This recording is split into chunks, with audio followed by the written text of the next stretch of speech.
చాలా ఛాలెంజింగ్ విషయం ఏంటంటే విగ్రహార్పితాలు తినొచ్చా తినకూడదా, చాలా సందేహాలు. బైబిల్లో తినొచ్చు అన్నట్టుగాను తినకూడదు అన్నట్టుగాను ఇలా ఉన్న దాన్ని బట్టి చాలా కన్ఫ్యూజన్ ఉంది ఈ రోజుల్లో. దాని మీద కూడా చాలామంది డిబేట్స్ చేశారు కానీ ఒక కరెక్ట్ కంక్లూజన్కి రావట్లేదు. సో దాని గురించి మీరేమంటారు? అంటే భిన్నాభిప్రాయాలు ఉండటం వల్ల, చర్చలు జరగటం వల్ల నష్టం ఏమీ లేదు, మంచిది. భిన్నాభిప్రాయాలు ఉండాలి, తప్పేమీ లేదు. కాకపోతే బైబిల్ నాకు ఎలా అర్థమైంది ఈ విషయంలో, నేను ఎలా దీన్ని చూస్తున్నాను, ఇది నాకు తెలిసినంతలో శ్రేష్టమైనటువంటి మార్గంగా నేను ఎంచుకుంటున్నాను. శ్రేష్టమైనటువంటి మార్గంగా నాకు అర్థమవుతుంది. అదేంటి అనంటే, విగ్రహార్పితములైన వాటిని తినకండి, తినద్దు. మీరెంత బలవంతులైనా, ఒకవేళ తెలియకుండా అన్నటువంటి మాట ఒకవేళ మీరు చూపిస్తే దానివల్ల మీకు ఏ దోషం లేదు, ఏ ఇబ్బంది లేదు, ఏ పాపము లేదు, మీరు ఏ బలహీనులు కారు. ఎందుకు అనంటే, మనం ఉదయం నుంచి సాయంత్రం వరకు మనం తినే తిండి, మనం వాడే టెక్నాలజీ, మనం వినే పాటలు, మనం చూస్తున్న టెలివిజన్, మనం ఎక్కుతున్నటువంటి బస్సు, రైలు, విమానం, ప్రతి ఒక్కటి కూడా ఎవరో ఒకరికి అది విగ్రహమే. ఎవరో ఒకరు దాన్ని పూజించే పెట్టింటారు. ఓకే, సో అది కాదు దాని వెనకున్నటువంటి అర్థం. దాని వెనకున్న అర్థం ఏమిటి అనంటే, రిలీజియస్గా అంటే మతపరంగా విగ్రహాలైనటువంటి వాటికి అర్పించినటువంటి భోజనం ఏదైతే ఉందో దానిని తినటం వల్ల మీరు మలినమైపోతారు అన్నది కాదు పాయింట్. మీరు ఆ భావజాలానికి చోటిస్తారు. మెల్లిమెల్లిగా ఆ భావజాలానికి మీరు ఏకీభవించేవారు అవుతున్నారు. ఉదాహరణకు, నాకు అక్కడ ఒక స్వీట్ పెట్టారు, నేను ఆ స్వీట్ తీసుకుని తినేశాను. నా మనసులో అది స్వీటే, అది స్వీట్ మాత్రమే, నేను తినేశాను. కానీ నేను తిన్న తర్వాత నా సోదరుడు వచ్చి, మీరు ప్రసాదం తిన్నారండి, నేను పెట్టింది ప్రసాదం, అక్కడ స్వీట్ కాదన్నారు అనుకోండి. అవునా, నేను స్వీటే తిన్నానండి అని చెప్తాను. నేను తిన్నది స్వీటే.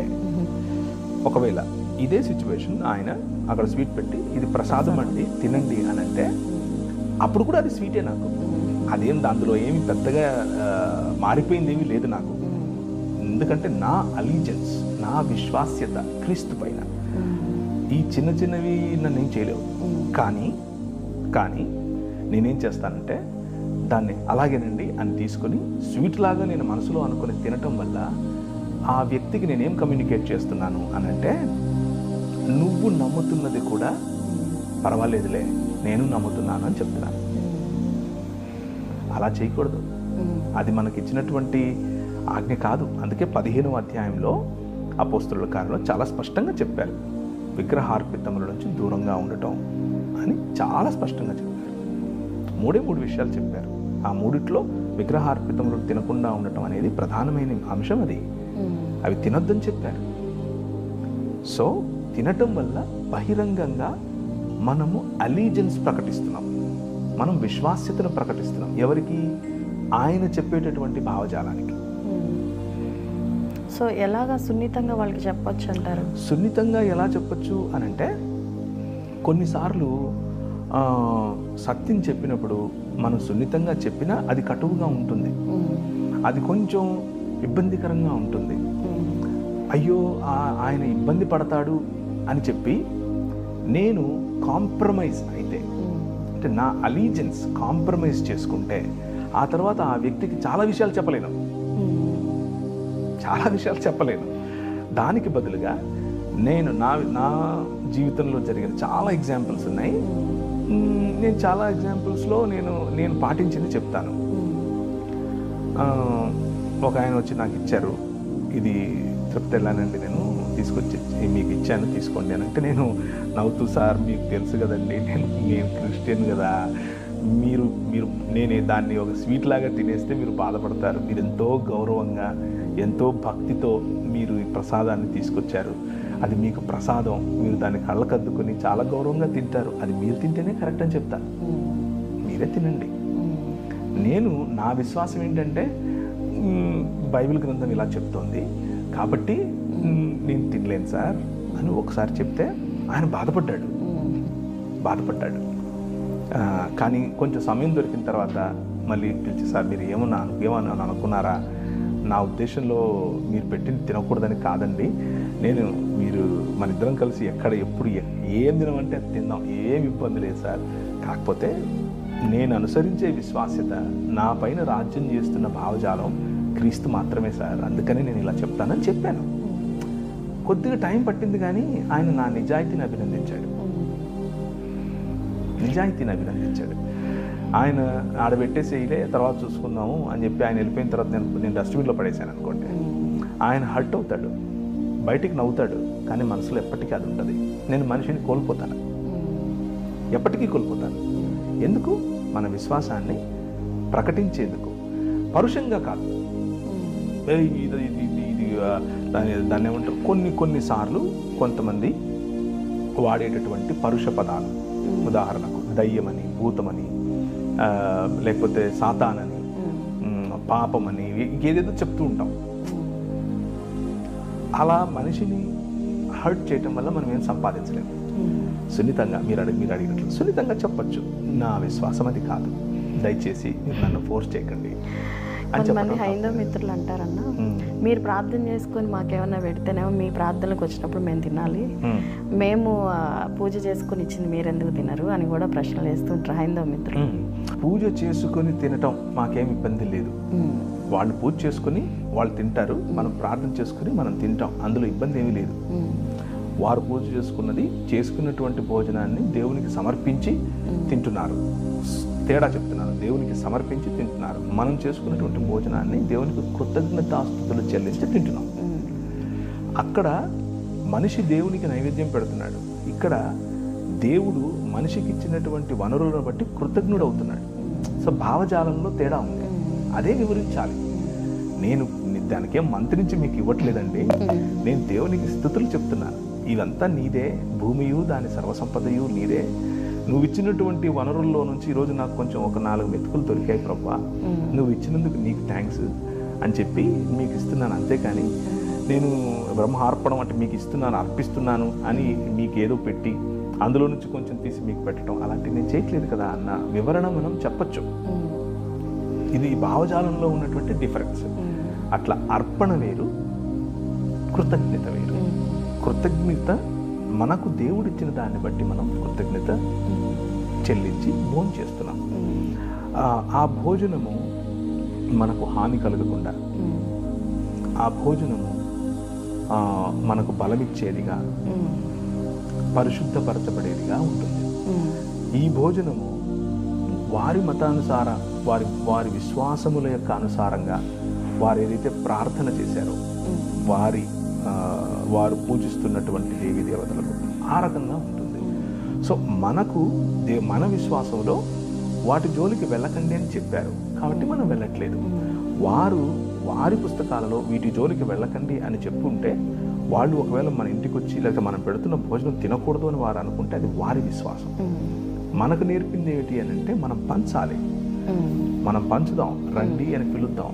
ఇది ప్రసాదం కాదమ్మా, ఇది మామూలు భోజనం అని చెప్పి మరీ పెడదాం.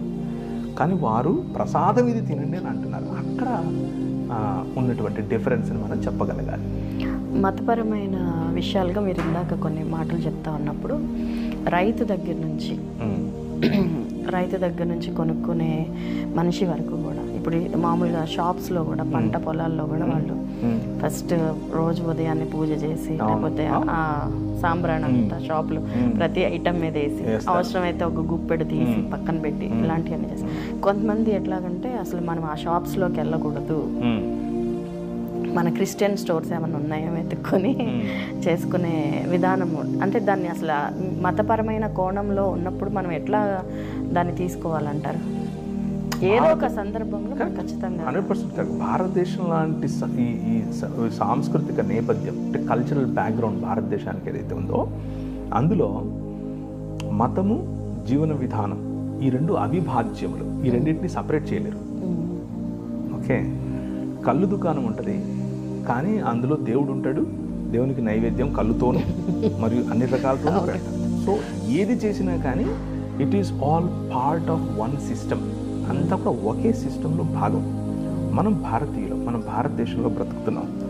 మనము ఎక్స్క్లూజివ్ నేచర్, అంటే నేను నా కమ్యూనిటీ మాత్రమే అని ఒకవేళ బ్రతికితే, నేను వాడి దగ్గరికి వెళ్ళను అని బ్రతికితే, మనం యాక్చువల్గా గాస్పెల్ను డిఫీట్ చేస్తున్నాం. అంటే యాక్చువల్గా నిజానికి సువార్తకు వ్యతిరేకంగా పనిచేస్తున్నాం. సువార్త యొక్క ఉద్దేశం ఇంక్లూడింగ్ ఎవ్రీబడి, అందరినీ, ప్రతి భాష, ప్రతి మోకాలు, ప్రతి నాలుక, ప్రతి సంస్కృతి, ప్రతి దేశం, ప్రతి నేపథ్యంలో ఉన్నవారు నాకు కావాలి అనేది దేవుని యొక్క పిలుపు. వాడొద్దు వీడొద్దు అనేది విగ్రహారాధన. మీరు ఏదైతే నేను ఇక్కడికి వెళ్ళను అక్కడికి వెళ్ళను, ఇది చేయను అది చేయను అని విగ్రహారాధన చేస్తున్నట్లు దాని అర్థం. చేయట్లేదు అనుకుంటూ చేసేస్తారు. నేను చెయ్యకూడదు అన్నటువంటి ఒక వ్యవస్థను మీరు ఆరాధిస్తున్నారు. ఎందుకు అనంటే, ఇప్పుడు షాపులలో ధూపం వేసినంత మాత్రాన ఆ షాపు విగ్రహము కాదు. ఆ షాపు మనకి ఇచ్చేటటువంటి వస్తువుల్లో అదేదో కెమికల్ వచ్చేసి, లేకపోతే ఏదో దయ్యాలు వచ్చేసి, భూతాలు వచ్చేసి మన పైన ఏమి చేయవు. బైబిల్ చాలా స్పష్టంగా ఏం చెప్తుంది అంటే, మీరు దుకాణంలో అంగట్లోకి వెళ్ళారు, ఉన్నదిన్నట్లు కొనుక్కోండి, దేవునికి కృతజ్ఞతలు చెప్పండి, వాడుకోండి. ఎందుకంటే భూమి, దాని సమస్తము ఆయనవే. ఎవడెన్ని ఊదిగడ్డలు వేసినా, క్యాండిల్ వేసినా, ధూపాలు వేసినా, నెమలికలతో కొట్టినా ఏం కాదు. అది ఆయనది, ఆయన రాజ్యం. ఇది మన విశ్వాస్యత. సో దీన్ని బేస్ చేసుకుని మనం ప్రార్థన చేసుకొని ప్రసాదాలు తినొచ్చు అని కూడా చెప్తా ఉంటారు కదా, అవతల వాళ్ళు బలహీన పడకుండా ప్రార్థన చేసుకుంటే పవిత్రం అయిపోద్ది అన్న వ్యాఖ్యానం కూడా వింటూ ఉంటాం. అలాంటి వాక్యం బైబిల్లో ఎక్కడా లేదు. విగ్రహార్పితములకు ప్రార్థించి మీరు భోజనం చేస్తే విగ్రహార్పితములు పవిత్రమవుతాయి అన్నటువంటి లేఖనము బైబిల్లో ఎక్కడా లేదు. బైబిల్లో ఉన్న లేఖనం ఏం చెప్తుంది అని అంటే, విగ్రహార్పితములు తినకండి అని చెప్తుంది. తినకుండా ఉండటం అన్నది బైబిల్ నేర్పేటటువంటి ఒక నియమం. ఆ నియమాన్ని, అంటే విగ్రహార్పితములు తినటం వల్ల ఆ భావజాలంతో ఏకీభవించిన వాడవుతావు. అంటే టెస్టిమోనియల్ ఎర్రర్, నీ సాక్ష్యం రూపంలో నువ్వు తప్పు చేసిన వాడవుతావు. నీవు క్రీస్తుకు సాక్షివి కాకుండా ఈ లోక మర్యాదకు కూడా సాక్షినే నేను అని చెప్పే 2 పడవల మీద కాళ్ళేసే ఒక పని అది. దాని నుంచి దూరంగా ఉండాలి మనం. 2, దానివల్ల భావజాలానికి ఏకీభవిస్తాం. మెల్లిమెల్లిగా ఆ భావజాలం నీలోనికి చొచ్చుకొని పోతుంది. 3వదిగా, ఇలా చేసినందుకు క్రీస్తు అలాంటి వారిని శిక్షిస్తాను అని చాలా స్పష్టంగా ప్రకటన గ్రంథంలో చెప్పారు.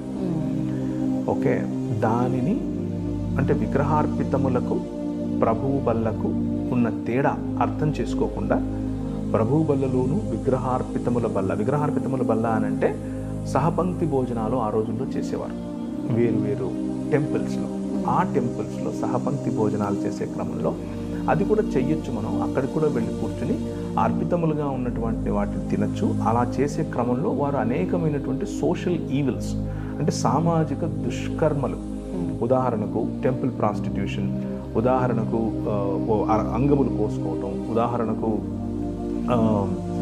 రథముల కింద పడటం, ఉదాహరణకు నాలుకల్లోనికి చువ్వలు దించుకోవటం, ఇలా బుగ్గల్లోనికి చువ్వలు దించుకోవటం, అంటే డీహ్యూమనైజింగ్ పీపుల్, మనుషులను మనుష్యత్వం నుంచి దిగజార్చేటటువంటి ఎన్నో పనులు ఆ రోజుల్లో జరిగేవి. ముఖ్యంగా ఎక్కడ అనంటే అంతియోకు ప్రాంతంలో. అక్కడే జరిగింది ఈ డిస్కషన్. 15వ అధ్యాయం సిరియాలో ఉన్నటువంటి అంతియోకు ప్రాంతము, అలాగే డెల్ఫీలో ఉన్నటువంటి, అంటే కొరింథు ప్రాంతంలో ఉన్నటువంటి డెల్ఫీ యొక్క మందిరం, అలాగే గ్రెకో రోమన్ ఎంపైర్లో ఉన్నటువంటి సెకండ్ టెంపుల్ యూదులు, అంటే రెండవ మందిరపు యూదా సమాజం ఏదైతుందో వాళ్ళు వీళ్ళ నుంచి దూరం ఉండటం కోసం వీళ్ళు ఏర్పరచుకున్నటువంటి వ్యవస్థ ఒకటి అయితే, ఇంకొక వైపు ఏమో రోమీలు పూజిస్తున్నటువంటి అనేకమైనటువంటి విగ్రహములు. అందులో ప్రధానమైన విగ్రహము కైసరు, రాజు. ఆ రాజు విగ్రహం దగ్గర బలులు అర్పించడం, ఆ రాజు విగ్రహం దగ్గర బలులు అర్పించడం అంటే అది ఏదో అయిపోతుందని కాదు. అది allegiance to Rome, allegiance to కైసరుకు నేను విశ్వాస్యత చూపిస్తున్నాను అని చెప్పేటటువంటి ప్రొసెషన్. అందులో జరిగే భోజనాలు, వీటిల్లో పాల్గొనటం అన్నది it is a open declaration that I'm with you, నేను మీలాంటి వాడిని అని చెప్పేది.